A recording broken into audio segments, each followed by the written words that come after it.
Hello and welcome back to all dear students, welcome to Career Planet. मेरा नाम शैली ma'am, आपकी chemistry teacher, और हम पढ़ रहे हैं चैप्टर बायोमोलिक्यूल्स। तो आज की क्लास में हमारा कार्बोहाइड्रेट का लास्ट टॉपिक बचा है एंड दैट इज पॉलीसेकेराइड। हमने मोनोसेकेराइड डिस्कस किया था, डाइसेकेराइड डिस्कस किया था, पॉलीसेकेराइड। मैंने आपको कहा था कार्बोहाइड्रेट, कार्बो और हाइड्रेट, कार्बो मतलब कार्बन, हाइड्रेट मतलब वाटर कंटेनिंग कंपाउंड। तो कार्बन के वाटर कंटेनिंग कंपाउंड को हमने कार्बोहाइड्रेट नाम दिया था। फिर हमने कहा था कार्बोहाइड्रेट को डिवाइड कर दो शुगर्स और नॉन शुगर। शुगर में आपके पास मोनोसेकेराइड, डाइसेकेराइड, ओलिगोसेकेराइड। कई बार ओलिगो डाई नहीं लिख के ओलिगो ही लिख देते हैं, क्योंकि ओलिगो मतलब 2 से 10 यूनिट मान लो मोनोसेकेराइड की, या 2 to 8 यूनिट मान लो मोनोसेकेराइड की। 10 होने पे हम उसको पॉलीसेकेराइड में कंसिडर कर लेते हैं। मोनोसेकेराइड के एग्जाम्पल बताए थे, ग्लूकोज, फ्रक्टोज। डाइसेकेराइड के एग्जाम्पल 3 हमारे कोर्स में है, लैक्टोज, माल्टोज, सुक्रोज। कनेक्शन इनके बीच में आपस में जोड़ेंगे तो हम कहेंगे ग्लाइकोसिडिक लिंकेज। अब याद करो, सुक्रोज में लिंकेज था 1,2, माल्टोज में लिंकेज था 1,4 और लैक्टोज में भी लिंकेज था 1,4, है ना, ग्लूकोज और गैलेक्टोज के बीच में। ठीक, कोई दिक्कत नहीं थी यहाँ तक। अब आज हम डिस्कस कर रहे हैं पॉलीसेकेराइड, मतलब नॉन शुगर, यानी ये क्रिस्टल नहीं है ना, टेस्टलेस है, ओडरलेस है, वाटर इनसॉल्युबल है। 2 एग्जाम्पल है, स्टार्च और सेल्यूलोज। और भी है तो हम कहेंगे हाँ, 2 एग्जाम्पल हमारे कोर्स में जिनके स्ट्रक्चर है ना, स्टार्च का स्ट्रक्चर बनाना है, सेल्यूलोज का स्ट्रक्चर बनाना है। तीसरा एग्जाम्पल है ग्लाइकोजन। चौथा एग्जाम्पल है गम, ग्लू जिसे बोलते हैं, गोंद जिसे बोलते हैं, है ना। अब म्यूकोपॉलीसेकेराइड बहुत तरह के हो सकते हैं। ठीक है, तो हम कहेंगे ओके, पॉलीसेकेराइड, पॉली मतलब मेनी, बहुत सारे। तो ऐसे कार्बोहाइड्रेट्स या वो नॉन शुगर जो हाइड्रोलिसिस पे बहुत सारे मोनोसेकेराइड यूनिट्स देते हैं, उन्हें हम कहते हैं पॉलीसेकेराइड्स। ये नॉन शुगर से ये वाटर में डिसॉल्व नहीं होते हैं, वाटर इनसॉल्युबल मान लेते हैं। फिर ये स्वीट नहीं होते हैं, टेस्टलेस होते हैं, ओडरलेस होते हैं। ठीक है, तो स्टार्ट करते हैं फटाफट। Polysaccharides, those carbohydrates which gives numerous number of monosaccharide on hydrolysis. ठीक है, these carbohydrates are connected through glycosidic linkage और नेचर में बहुत ज़्यादा जो मिलता है, भाई प्लांट में है ही क्या, सेल्यूलोज ही तो है, लकड़ी सेल्यूलोज का एग्जाम्पल है। तो वुड कह रहे हो, प्लांट का बाग कह रहे हो, है ना, तो सेल्यूलोज। अब बाकी लीव्स क्या कर रही है, फूड बना रही, तो फूड क्या है, स्टार्च। प्लांट का फूड क्या है, स्टार्च है। तो हम कहेंगे पूरी आधी ज़्यादा धरती तो पेड़ पौधों से ढकी हुई है, और है क्या उनके पास, सेल्यूलोज और स्टार्च। ठीक है, हमारी बॉडी की भी बात करें तो एनर्जी सोर्स क्या है, ग्लूकोज। ज़्यादा हो गया तो स्टोर हो जाएगा किसमें, ग्लाइकोजन। तो ये नेचर में बहुत ज़्यादा अमाउंट में मिलते हैं ना। ये मैंने आपको बता दिया भाई, ये नॉन शुगर है तो कलरलेस है, टेस्टलेस है, ओडरलेस है, अमॉर्फस मतलब जो क्रिस्टल नहीं है, फिर वाटर में सोल्यूबल नहीं है, they are main source of food, है ना भाई। प्लांट का फूड क्या है, स्टार्च, और एनिमल का फूड क्या है, ग्लूकोज। एक्स्ट्रा होने पे ग्लाइकोजन में कन्वर्ट हो जाता है, कोई दिक्कत नहीं है। तो ग्लाइकोजन को हम एनिमल स्टार्च कह लेते हैं और प्लांट का फूड आपका स्टार्च। देन पॉलीसेकेराइड्स को हमने 2 पार्ट्स में डिवाइड किया है, होमो पॉलीसेकेराइड, हेट्रो। होमो मतलब सिमिलर यूनिट ऑफ मोनोसेकेराइड, और हेट्रो मतलब 2 और more than 2 type of monosaccharide.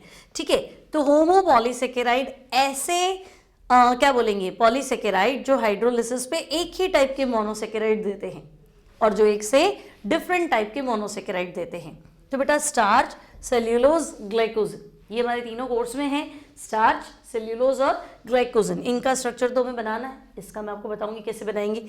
ठीक है, ये तीनों के तीनों होमो पॉलीसेकेराइड। और मैंने आपको कहा था म्यूको पॉलीसेकेराइड, म्यूको मतलब म्यूकस कनेक्ट हुआ है, तो muco polysaccharide is an example of hetero polysaccharide. Clear. तो अगर सारी मोनोसेकेराइड यूनिट सेम है तो मोनो बोल देना, डिफरेंट आ गई तो हेट्रो बोल देना। अब हमारे पास आता है स्टार्च, स्टार्च का स्ट्रक्चर और स्टार्च की सारी इंफॉर्मेशन। तो देखो, स्टार्च का जनरल फॉर्मूला है बच्चों C6H10O5 होलन।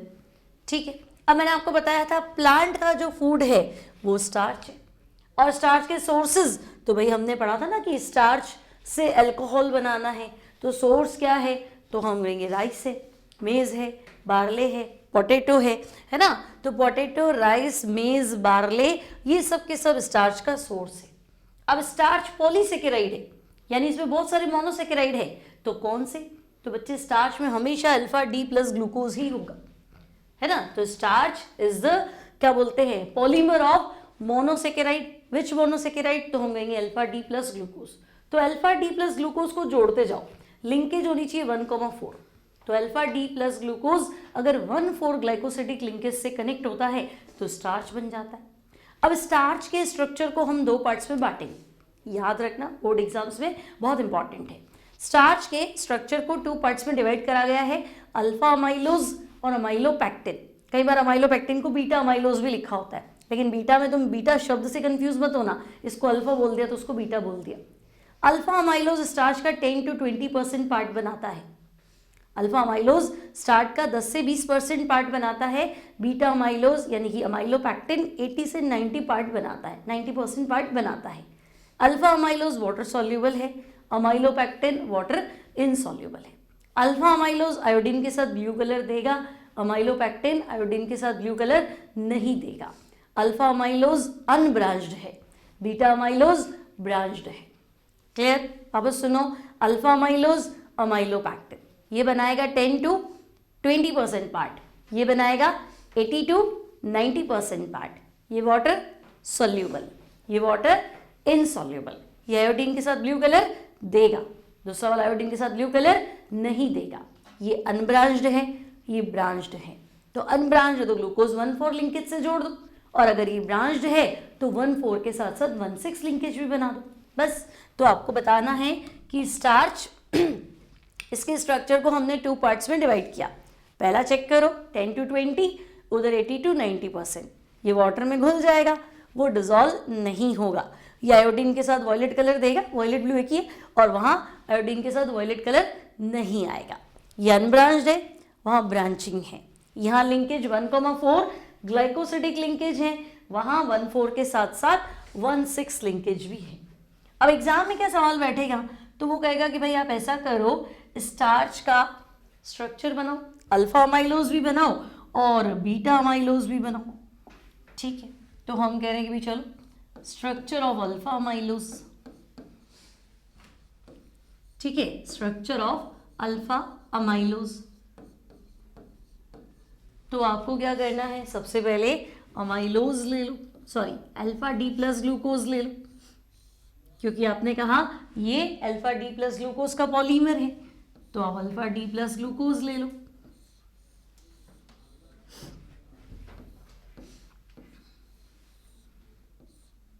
ये लो, ठीक है। ग्लूकोज तुम्हें पता ना पायरिनोज फॉर्म में होता है, ठीक है। अब तुम्हें याद है ये C1 C2 ग्लूकोज में तो लिंकेज 1 और 5 के बीच में है ना ऑक्सीजन, C5 और C6 कार्बन ऊपर रख लो, ठीक है। अब अगर ये 1 है बेटा तो ये 4 आएगा, तभी तो मैं कनेक्ट कर पाऊंगी। तो C2 C3 C4 C5 6 carbon आपका ऊपर चला गया। सिमिलरली ये भी देखो C1 C2 C3 C4 C5 6 carbon आपका ऊपर है, ठीक है। अब C1 पे क्या है, तो हम कहेंगे H और OH, तो भाई मैं O लिख के आगे कनेक्ट कर देती हूँ, पॉलीमर है ना तो आगे कनेक्ट होता जाएगा, मैं OH क्यों लिखूँ, ठीक है। C2 पे क्या होगा, तो हम कहेंगे H और OH। C3 पे क्या होगा, OH और H। C4 पे क्या होगा, तो H। फिर C1 पे क्या बेटा, H, कनेक्शन ऑक्सीजन है ना, इसका OH इसका OH, वाटर एलिमिनेट हो जाएगा, समझे ना। ये C1 है, यहाँ OH आएगा, सामने C4 है, यहाँ पे भी OH आएगा, तो वाटर तो एलिमिनेट करोगे ना बेटा, और बीच में ऑक्सीजन लगाओगे, तो बस ऑक्सीजन लगा दो, ठीक है। अगेन ये C2 है, HOH, C3 है, OHH, C4 है H और ये ऑक्सीजन। फिर ये C1 है H, OH, C2 है HOH, C3 है OHH, C4 है H और ये ऑक्सीजन आ गई। यहाँ H आएगा बेटा, यहाँ पे भी H आएगा, है ना, 6 कार्बन ऊपर चला गया तो यहाँ H ही आता है। ये तो ये है स्ट्रक्चर ऑफ अल्फा अमाइलोज। आप ग्लूकोज ग्लूकोज बना दो और कनेक्शन कर दो, और लिंकेज चेक किया जाए तो तुम कहोगे देखो ये है 1,4 ग्लाइकोसिडिक लिंकेज, ठीक है, 1,4 ग्लाइकोसिडिक लिंकेज। क्लियर? एक बार स्क्रीनशॉट ले लो उसका, ठीक है ना। वापस देखो, मान लो दिक्कत आई तुम्हें तो वापस देखो, मान लो मैं तुम्हें कहूं कि है ना, आप ऐसा करो, अमाइलोपेक्टिन का स्ट्रक्चर बनाओ, स्ट्रक्चर ऑफ अमाइलोपेक्टिन। अमाइलोपेक्टिन यानी कि बीटा अमाइलोज। अब हुआ क्या, तो भाई अल्फा अमाइलोज अनब्रांच्ड है, देखो लिंकेज आपका 1,4 है, यहाँ पे भी लिंकेज क्या है 1,4 है। अब अमाइलोपेक्टिन जो है ना उसमें ब्रांचिंग है, 1,4 लिंकेज के साथ साथ 1,6 लिंकेज भी है। तो हम कहेंगे ठीक है भाई 1,6 है, तो देखिए तो आप क्या करो, सबसे पहले सिंपल ग्लूकोज बना दो। देखो वापस सीखो फिर से, ग्लूकोज कैसे बनाएंगे, तो ग्लूकोज में ऑक्सीजन होता है C1 और C5 के बीच में, तो ये C1 C2 C3 C4 C5 और 6th कार्बन आपका ये रहा, ठीक है ना। अब एक और ग्लूकोज बना दो, एक और ग्लूकोज बना दो, ठीक है बेटा, ये C1 C2 C3 C4 C5 और ये 6 कार्बन, ठीक है। अगेन ये C1 C2 C3 C4 C5 और ये 6 कार्बन, ठीक है। अब ये तो तुम्हें वापस वही लगेगा कि तो अल्फा अमाइलोज जैसा ही है ना, तो हम कहेंगे हाँ देखो ये H, यहाँ क्या है OH, एक बार एज इट इज लिखती हूँ, चलो C2 पे क्या होता है H और OH, C3 पे क्या है उल्टा OHH, पिछली बार भी C3 उल्टा किया था ना, देखो है ना, तो C3 उल्टा होता है हमें पता है ग्लूकोज में। C4 में तो हम कहेंगे H और OH, लेकिन इसके 1 और 4 के बीच में लिंकेज है, तो ये ऐसे बना दिया।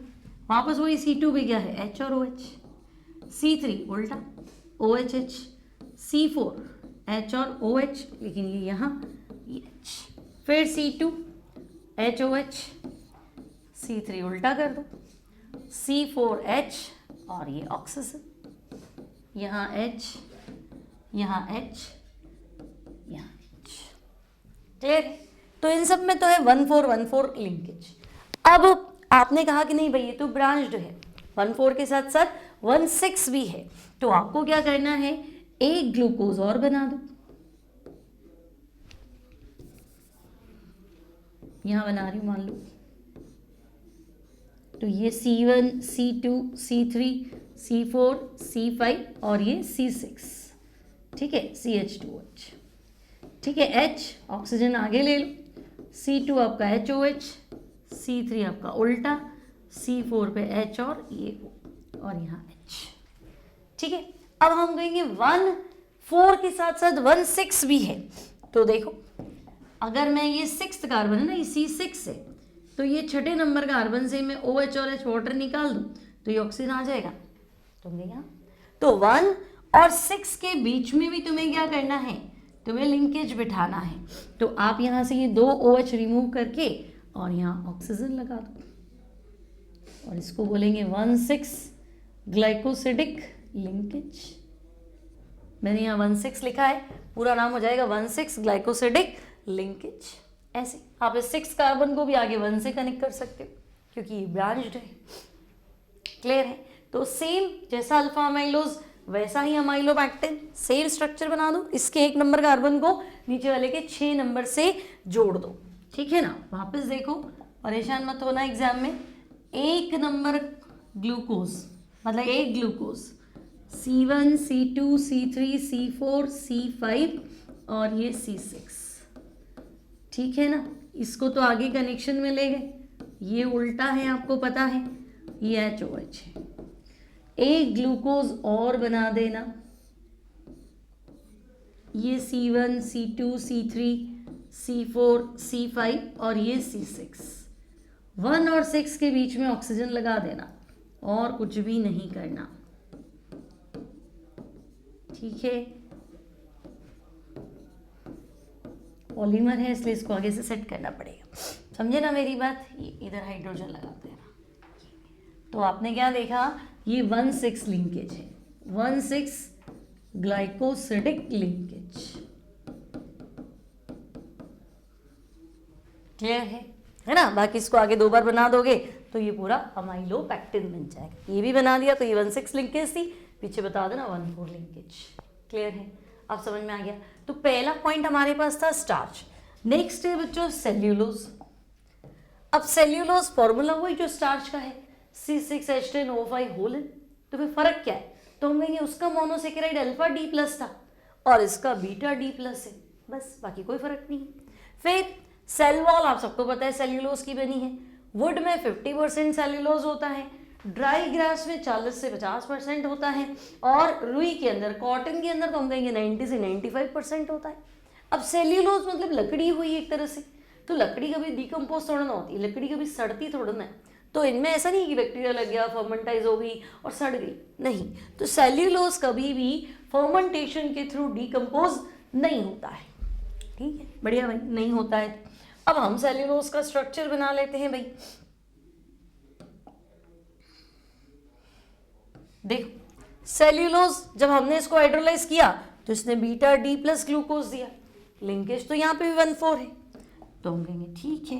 अब अगर हमें सेल्यूलोज बनाना है तो हम अल्फा की जगह बीटा डी प्लस ग्लूकोज बनाते हैं, तो ग्लूकोज बनाना तो आता ही है तुम सबको,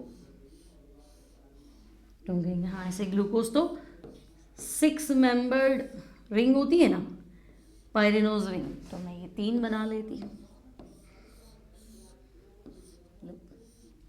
ठीक है, अब अगर ये C1 है, C2, C3, C4, C5, C6, ठीक है ना, ये H, फिर ये C1 है, C2, C3, C4, C5, C6, again ये C1 है, ये C2 है, ये C3 है, ये C4 है, ये C5 है और ये C6। अब आपने कहा भाई बीटा डी प्लस ग्लूकोज, तो भाई बीटा में OH ऊपर होता है, H नीचे होता है। अब OH होगा तो फिर इस तरह से लिंकेज आएगा, है ना, ये HOH हो ही गया। 3 पे आपको पता है उल्टा होता है, 4 पे तो मैं कहूँगी H इधर, OH ऊपर, इसका नीचे और इसका H नीचे, समझे ना मेरी बात? देखो, इसका OH ये रहा, इसका OH ये रहा, और अगर मैं यूँ वाटर निकालने गई तो ऑक्सीजन बीच में आएगा ना, इस तरीके से। तो हम क्या करते हैं, ऐसे N बना लेते हैं, है ना। तो जब हम ये N बनाते हैं ना, इसका मतलब बीटा लिंकेज है। C2 पे आपका वही H और OH है ना, ऐसे C2 लिख देना, C3 आपका OHH, C4 तो हम कहेंगे H, ये C1 का H नीचे है, बीटा लिंकेज है ना, तो ये N बन जाएगा। फिर वही C2 पे HOH, C3 पे OHH, C4 रहेगा भाई H, और ये ऐसे कनेक्शन है, वो N नीचे आया था, ये ऊपर जाएगा, C6 ऊपर है और ये 5 पे H है। बोलो, सिखाया आपको ये, तो इतनी बार सिखाया। तो ये है बीटा डी प्लस ग्लूकोज के कनेक्शन और लिंकेज है 1,4 बीटा ग्लाइकोसिडिक लिंकेज, ठीक है। और स्ट्रक्चर किसका है, तो हम कहेंगे सेल्यूलोज का। क्लियर है? अल्फा ग्लूकोज बीटा ग्लूकोज बनाना तो आता है ना, होगा क्या कि अगर अल्फा वाले को कनेक्ट करोगे, क्या भाई, अगर अल्फा से अल्फा मिलाते जाओगे तो स्टार्च बनेगा, है ना। देखो, जिस पर बच्चे को अल्फा की ही प्रॉब्लम है, ग्लूकोज बनाओ तो ऐसी 6 मेंबर्ड रिंग बनाओगे, 1 2 3 4 5 और ये 6 कार्बन ऊपर जाएगा, ठीक है। अगर H ऊपर लिखा है, OH नीचे लिखा है ना बेटा, और ये ऐसे बनाया है, तब तो ये है alpha D plus glucose. Clear? और इसी OH को ऊपर कर दिया, H नीचे कर दिया, तो वो तुम्हारा बैठेगा बीटा डी प्लस ग्लूकोज, है ना। C1 C2 C3 C4 C5 और ये 6 का, ठीक है। अगर OH ऊपर गया तो ये बन जाएगा बीटा डी प्लस ग्लूकोज। इतनी बात क्लियर है क्या? ये बीटा डी प्लस ग्लूकोज। अब मैंने इन्हीं को कनेक्ट करके स्टार्च बनाया है और सेल्यूलोज बनाया है, ठीक है। यहाँ तक कोई दिक्कत नहीं है। अब अगर बीटा के आगे बीटा बनाओगी तो देखो लिंक जो है ना वो ऐसे आएगा, और अल्फा के आगे अल्फा बनाओगी ना तो लिंक ऐसे आएगा, दूसरा भी ऐसे आएगा ना, ऐसे। तो ये N बनता है तो लिंकेज बीटा दिखेगा, और ऐसे बनता है तो लिंकेज अल्फा दिखेगा। नेक्स्ट आता है ग्लाइकोजन। तो मैंने तुम्हें बताया था हमारी बॉडी में जो एक्स्ट्रा ग्लूकोज है वो ग्लाइकोजन में कन्वर्ट हो जाता है। तो एनिमल्स में कार्बोहाइड्रेट ग्लाइकोजन के फॉर्म में क्या होता है, स्टोर रहता है। अब ग्लाइकोजन का स्ट्रक्चर बनाओ, तो अभी जो तुमने अमाइलोपेक्टिन का स्ट्रक्चर बनाया था उसमें ब्रांचिंग बढ़ा दो, मतलब सेम स्ट्रक्चर बना दो, नीचे लिख दो मोर ब्रांच, है ना। तो एग्जाम में आता नहीं है ग्लाइकोजन का स्ट्रक्चर बनाओ, पर आ जाए तो अमाइलोपेक्टिन बना दो और लिख दो glycogen is more branch than amylopectin, तो बात खत्म। या जहाँ तुमने एक ही 1 सेक्स लिंकेज दिखाया था, दूसरा भी दिखा देना, तीसरा भी दिखा देना, तब भी बन जाएगा। ठीक है, तो स्ट्रक्चर सिमिलर टू अमाइलोपेक्टिन है, लेकिन ये बहुत ज़्यादा ब्रांच्ड है। फिर इसको हम एनिमल स्टार्च भी बोलते हैं। अब है कहाँ, तो हम कहेंगे लीवर में है, मसल्स में है और ब्रेन के अंदर भी ग्लाइकोजन है। ठीक है, अब ग्लाइकोजन हो गया थर्ड पार्ट। तो कार्बोहाइड्रेट का हमारी क्या बोलते हैं डेली लाइफ में इम्पोर्टेंस क्या है, तो हम कहेंगे देखो भाई कार्बोहाइड्रेट, अगर हम स्टार्च की बात करें तो एनिमल में जो फूड स्टोरेज है, सॉरी एनिमल नहीं, प्लांट्स में जो फूड स्टोरेज है वो in the form of starch है। सही कह रही हूँ, पौधे जो है वो अपना भोजन कैसे संचित रखेंगे, तो हम कहेंगे स्टार्च के फॉर्म में।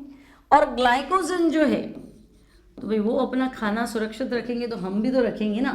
तो एनिमल्स में जो फूड स्टोरेज होता है ना बेटा, एनिमल्स में अगर फूड स्टोरेज होगा तो वो ग्लाइकोजन के फॉर्म में होगा, प्लांट में होगा तो स्टार्च के फॉर्म में होगा। एनर्जी सोर्स क्या है, तो हम कहेंगे कार्बोहाइड्रेट जो है वो हमारे लिए तो एनर्जी सोर्स है ना। चक्कर आए तो glucose P low, Glucon D P low, है ना, मीठा कुछ खा लो, तो बस एनर्जी सोर्स क्या है, कार्बोहाइड्रेट्स है।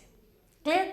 तो अब तुम्हारे को मैंने मोनो, डाई और पॉली करा दी है। मिलते हैं नेक्स्ट टाइम। पीडीएफ आपको ऐप में मिल जाएंगे, डीपीपीज भी ऐप में मिल जाएंगे। ऐप का लिंक डिस्क्रिप्शन बॉक्स में अवेलेबल है। वीडियो अच्छा लगे तो लाइक जरूर करना, शेयर एंड सब्सक्राइब। मेरा नाम शैली मैम, चैनल करियर प्लानिंग।